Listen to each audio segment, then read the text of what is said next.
You should never make money on the sick, the dying, and the poor and the needy. They've capitalized on these things and pretty much brainwashed people to think, hey, you take a pill and you're better. That's not true. You don't take a pill and you're better. It starts with the earth and it starts with eating healthy. It starts with everything you put in your body. It starts with who's around you, how they make you feel mentally. But, that's, I hate to say it, but it seems like that's the United States way. Like, give me a pill and I don't want to do the hard work.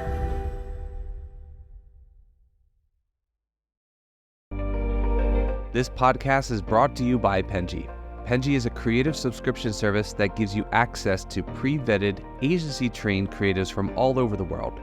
From graphic design to illustrations to social media management and web development, it's all included for one monthly price. It's time to say goodbye to the hassle of searching for top-notch creative talent.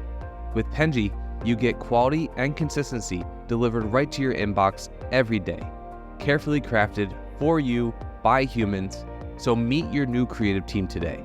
Head over to penji.co for more and enter the coupon code located within the podcast show notes.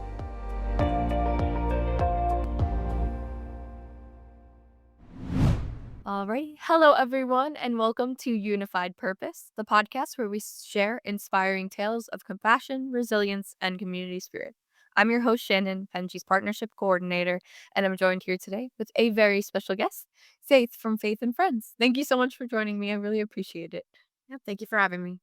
Thank you. So, could you start by telling us a little bit about yourself, maybe introducing yourself differently than I would, and telling us a little bit about Faith and Friends, how it started, what you're doing now, and anything you think you want to share? Sure. So I'm Faith, obviously, and in my personal life, I run a family practice that I open to help the community, and in my other full time job that I volunteer, I run Faith and Friends for, and I'm a mother of three and a foster mom as well. I have a special needs son, and then a daughter that's she'll be 25 in July. So I want to listen. yeah, He's my. um, do what? I'm sorry. Oh, she's the same age as me. Yeah. You look about the same age. But all you guys, I swear, you all look like teenagers at this point. So, yeah, no, when you get in your 40s, 50s, you're just like, oh my God, they're all young. They're all teenagers, 20s, teens, whatever. They're all the same age. So, I kind of get that too. I see people in high school, and I'm like, you look like you're 5. Like you, I think I date them back so much more. I think once you get older, you just see people as a bit younger. But anyway, continue. oh, you're fine.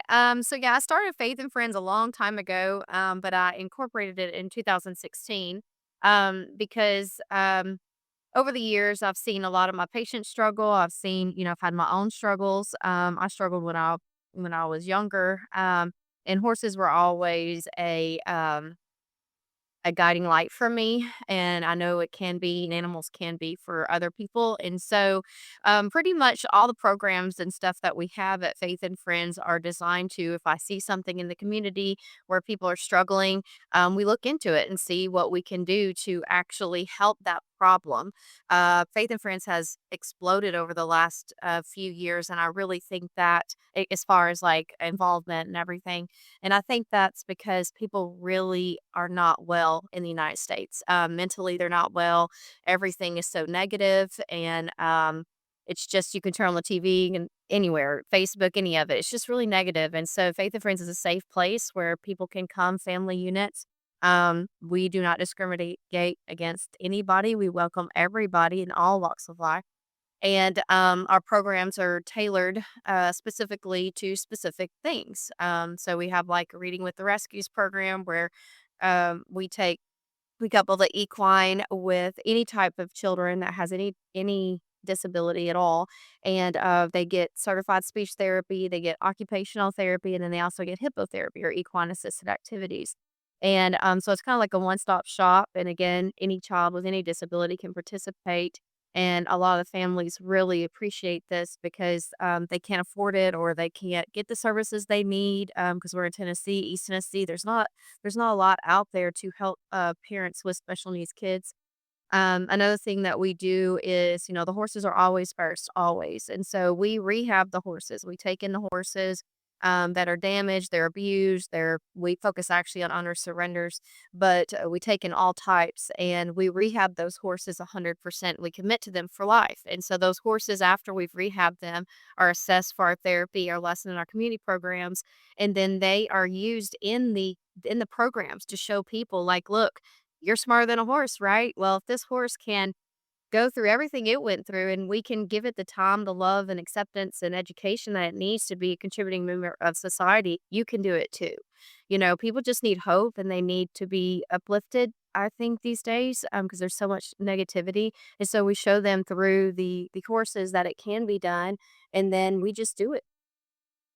So wonderful. I do really like the idea of focusing on hope too, because I do think that I agree with you. I think there's a lot of negativity around there, and it's really hard for people to not fall into hopelessness or thinking that things will get better, especially when they're in a space where things are really difficult. And it's really lovely to kind of focus everything around that, especially giving that inspiration of a lot of people don't have a role model or don't see a role model in their life, and to see it maybe in I think a lot of people also struggle with relating to other people sometimes, so being able to relate to, like, a being that can still go through strife and get through it and come out, better is really lovely for a lot of people that have a hard time connecting with human beings, like, Yeah. as like, other people. I think that's a difficulty for a lot of people with mental disabilities or even just, really anything. A lot of people have trouble connecting, and I think that having that path is really lovely and unique, because not a lot of people, think that that is something that they can do. Right. Yeah. I mean, I think technology really, even though it's got great things, I think technology really has hurt kind of like the human race in the sense of disconnecting us. Out at the farm, I mean, it's a working farm. It's 30 acres. We keep 34 horses at any given time. And people connect with people. And I always have this saying where you can't pick your family, but at Faith and Friends, you can pick your family. And it's the good type. It's not the kind that, with family, you always have the dysfunctional one, right? And the one that runs the holidays or whatever it is, play something. So, you don't have that. You don't have that there. It's just positive, and everybody that wants to be there is there, and they're there for a reason, and everything is just really positive, and everyone sees everyone for who they are, and they don't let their biases and everything kind of get in the way. And you get to know your neighbors, you get to know others, and also it brings diversity, and diversity in any part of anything, whether it's nature or population or food or anything. When you're talking about it, diversity is so important, and it brings diversity, and we're all stronger together, and that's really where we should be. Yeah, I couldn't agree more. I think that, uh, the point about diversity is crazy and so very topical for the bird flu that's going around the country right now, because that's the reason why it's going on. It's because we don't have diversity. Uh, chicken populations. But in literally everything, I think that it's something that's so important because we learn from each other, Right. and when everyone's the same, we're not learning, we're not growing as people. Right. It brings balance. You're stronger together. You're stronger together always. So, being singled out or one single, you put yourself at risk. A lot of people don't understand that.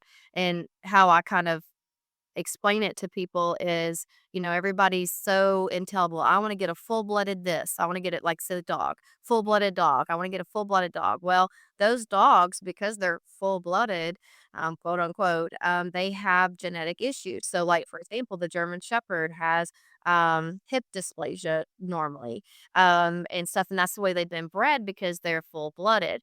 But if you Mhm. get a mutt who is mixed with multiple things, those things live forever, and most of the time, they're very healthy.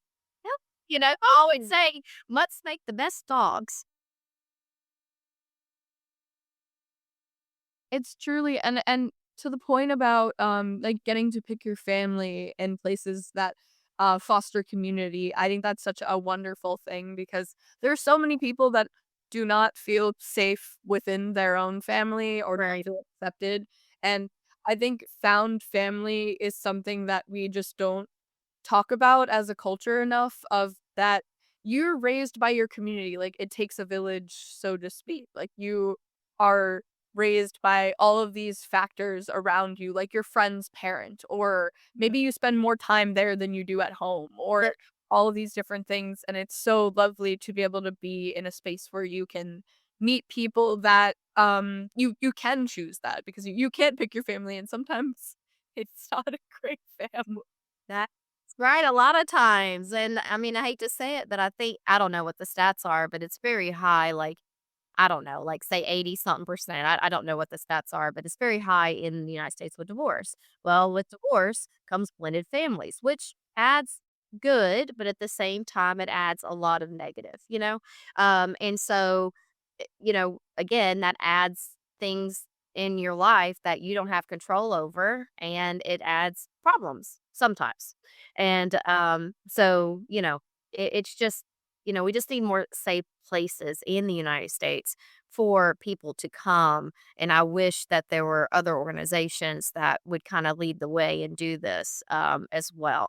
Um, because I know it would be successful. It's been very successful with what we're doing, and we're still growing. And I just know, and also with seeing patients in my practice for years, the top two things I do are depression and anxiety. I mean, we're really hurting, but it's so taboo. Mental health is so taboo, and it shouldn't be. Every single person suffers from mental health, every single person, and there's nothing wrong with it. You just need to get the resources to get help, and then also have a support system.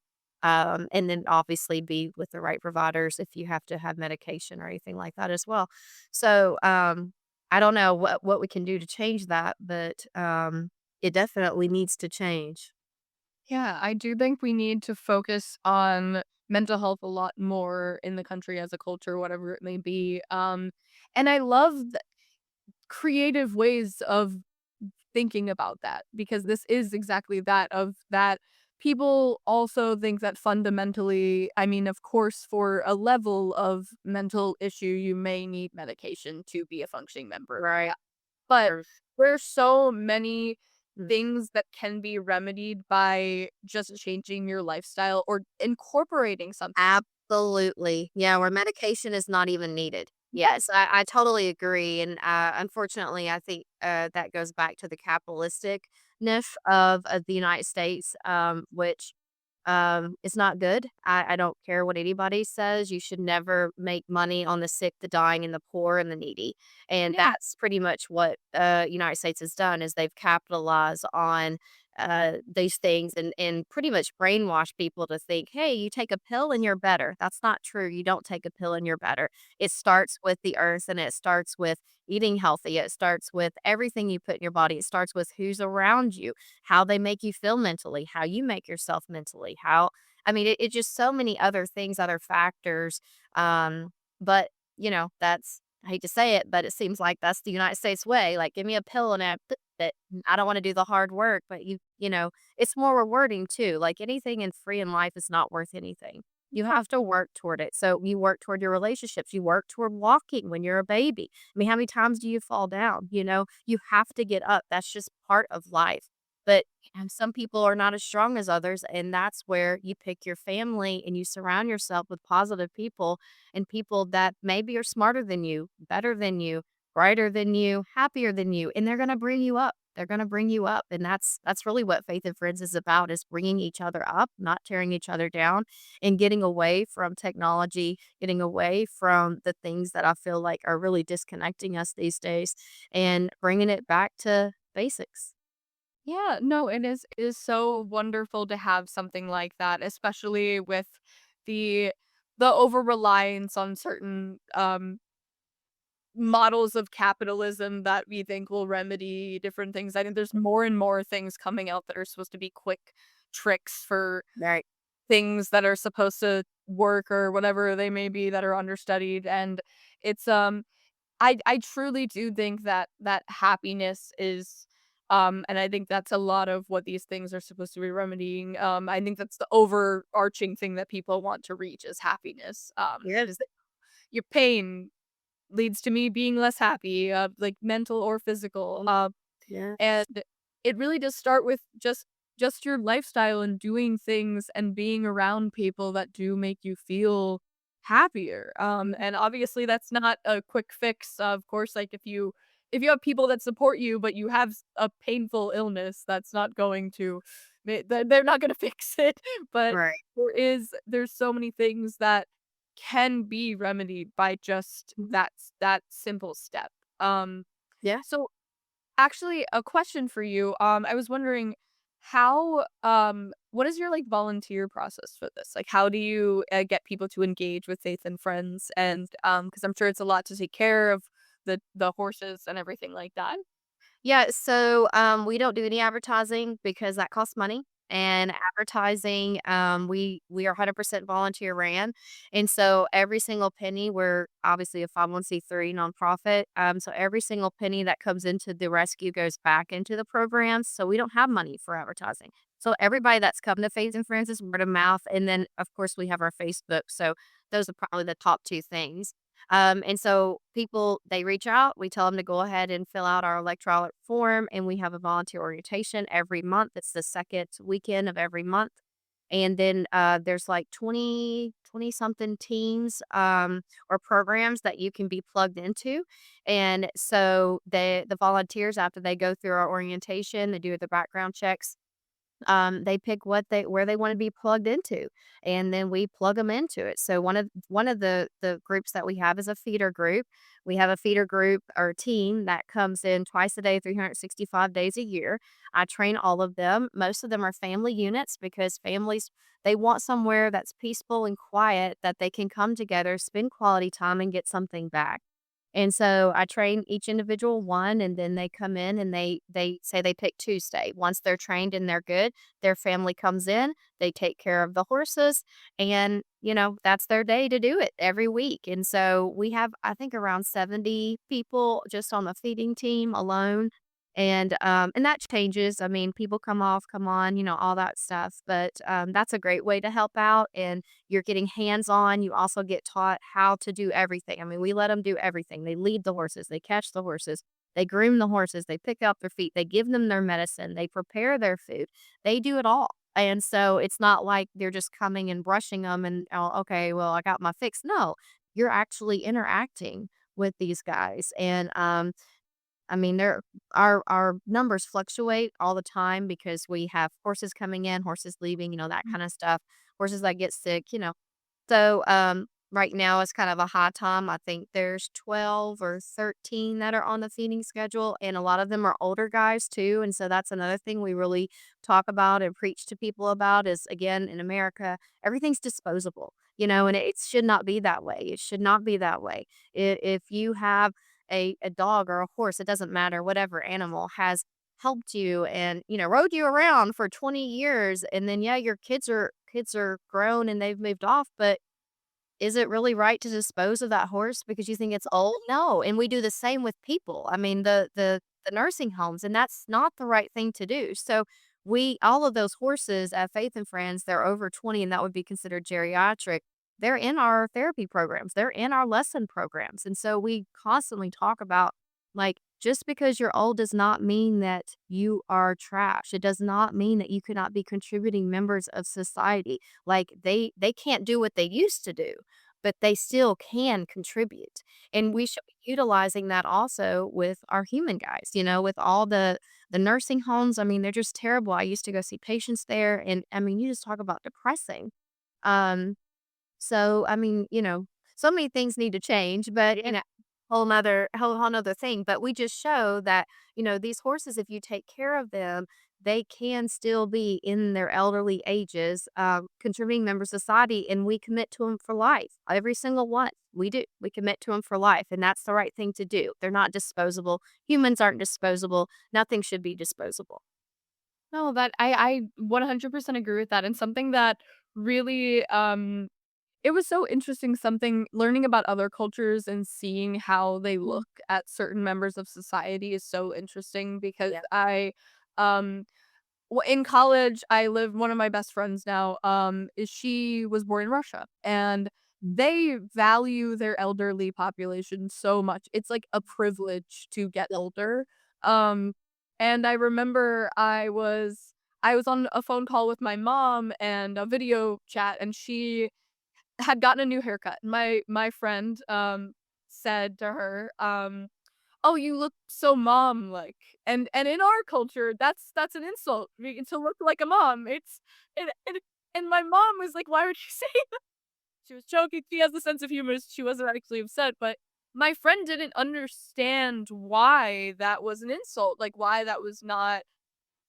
And it made me so sad because I was like, "No, that we should be more like you. Like, we should you like mu we should value getting older, like, the work that put into your family, like, and we don't, and it's so sad. It is, like, people are disposable, like, some like, you're suddenly not as useful for probably it's probably capitalism. You're not as useful in the workforce, so therefore you're yeah, but it is so sad because these people had such full lives and contributed so much, and suddenly because they're not as useful for the reasons that you want them or whatever it may be, or society wants them to be useful for, suddenly they're not as valuable, and it's just Yeah. It's heartbreaking. It really is heartbreaking, and it's really sad to see that. I mean, it really is. I think, empathy really needs to come back, to the United States. Like, people have forgot what that means and forgot what it is, and that is what makes us great, and also as women, I mean, the mother if somebody said that to me, I would not be offended. I would be grateful. I mean, I've traveled the world and in other countries, they always talk about how, "Oh, we care for this, we care for that." No, you don't. No, we do not. We are terrible here. We are absolutely terrible. Like in Iceland, if you have a baby, then you and the husband or you and the partner can stay off of work for 2 years being paid, and you do not lose your job. Now, that, to me, just that one example is putting money where your mouth is. That is putting back into here, if you get 18 weeks, 16 weeks, you are lucky. You are lucky. And so where do your kids go? They're raised by daycare. They're raised by this, they're raised by that, and they're not raised by motherly envy, not envy, but uh empathy, yeah. all of that. I'm not saying that daycares are bad. I'm not saying that. And I know people have to use daycares, but it's just the system is very, very broken here. And I one of these days, I mean, I really hope that we have a movement where we fight against this and people are tired of it and they want to get back to wholesome across the board on everything. They want to get back to the family units, the caring for each other and empathy and, because it matters. I mean, it really, really does matter, and it makes a difference in your children's lives as well. Yeah, it's also, like, a testament to how we trust each other too, because I think that when people get to this point of hopelessness or negativity, they don't want to ask for help a lot of the time as well, and I think that that is something that forms community is asking for help and reaching out, but so many people feel like they can't or shouldn't because of how we are as a society, like, our Yeah. culture is not built on helping out the little guy or the regular guy. Yeah, this is truth. Yeah, yeah, it's almost looked down upon, and it shouldn't be looked down upon. I think in general, just my opinion, I think most people do things to help people for their own egos. Yeah. My one example is feeding the homeless. There's nothing wrong with feeding the homeless. I'm not saying there's anything wrong with that, but what are you really fixing there? What are you helping there? If you really look at the big picture, you're not. You're not. You're giving them one meal. You're making yourself feel good. Oh, I did a good thing, and then you're going back. You're going back to your life and whatnot, and it hasn't changed anything for them. One of the saddest stories I think I've ever heard was this kid in foster care. He told me that every year, every year he wanted a family. That is all he wanted. He wanted someone to love him. He wanted a family. And every year they would come in and these people would give him, food for Thanksgiving. They would give him birthday presents. They would give him Christmas presents. They would give him material things. And he said, "I didn't want any of it. I don't want it. I want a family." And, and that really sunk in for me. I'm just like, in state of Tennessee, there's 9,000 foster children, and I told you I'm a foster mom, and being a foster parent is super hard. I mean, it is. It's very hard and challenging, maybe not for everyone, but but the people that do it, I think majority from what I have met, I mean, they're doing it for the right reasons. They're doing it, they're putting their efforts into where their mouth is, whereas these other people, they're not, and that's another problem with America's society is, like, they're so selfish that they just wanna do what makes them feel good in the minute, and then leave, and that's not how that's really not how it should work, It should be working on giving, truly giving and being selfless. And if we all gave, think of even if it was just a little bit, think how great America would be. I mean, it would just be phenomenal, but we don't have that. Yeah, I truly foundationally believe if you have the ability to help, you should, because there's no reason why you shouldn't. I there's a, it's I do think it's about being selfish, and I truly think that, having capitalism be the foundation of your culture is breeding selfishness and greed, because that's That's like incredible. Yeah. And I don't like tell, I mean, all the young girls that come to Faith and Friends and stuff, I always tell them, like, everybody's so vain these days, which, I mean, there's nothing against any vanity. There's nothing against, beautiful people or anything like that. But we are so focused on that. And you forget, like, you're going to age. Everybody wants to act like they're going to be out of this and they're going to get out of it. And, they're not going to die. That it's not going to happen to them. But every single one of us, it's going to happen to. And so you can pretend to be young all you want, but you're not, and it will catch up to you. But again, that's a whole nother thing, just a whole nother issue with society is like idolizing the young, which I'm not saying that we shouldn't, but there's also worth and value in getting older. And we should value that just as much as we value youth, in my opinion. Yeah, exactly. If you're valuing people and focusing on being a caring and good person, I think that's more beautiful than what you look like. There are so many we don't think that elderly people are beautiful in this society. And it's so sad that aging is considered ugly, and that there's skin treatments and all these things that are put out to, to keep from aging, and it's just why?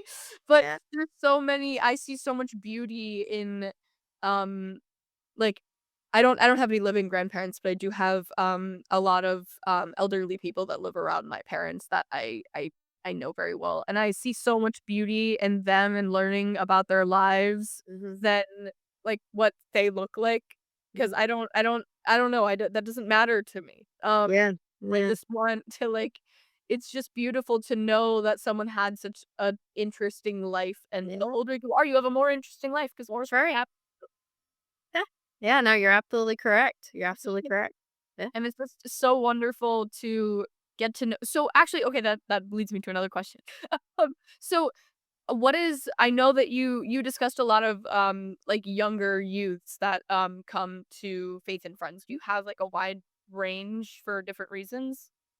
Yeah, so we have a wide range. We just want to be accepting for all. So we don't have a limit on like a lot of the rescues and stuff, especially around here, they have a limit, like you have to be 16 or older.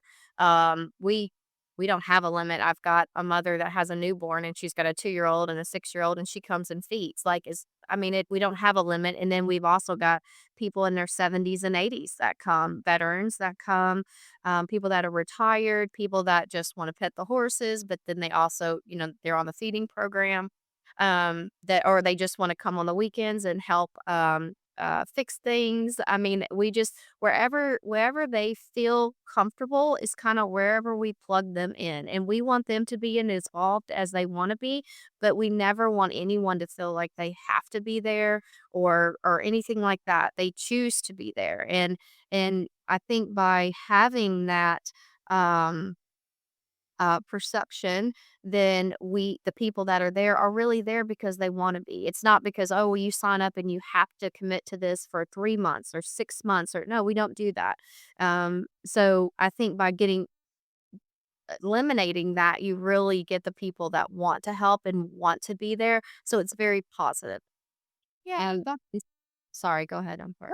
no. Yeah, I could you Well, I guess just to answer your question, it's not in particular like we didn't go out to be like, oh well, only this or only that or anything like that. But a lot of our programs are focused right now. We're working on trying to get a veteran program and then also mental health. We're in the process of getting a mental health program for adults, but that's in the works right now. But a lot of the times with our youth, a lot of the older people come in, and they mentor the younger. And that also kind of goes back to, okay, the older have value. They're showing the younger that they have value. Like, hey, yeah, they can't ride the horse like you used to, but Steven sure can't get on that horse and ride.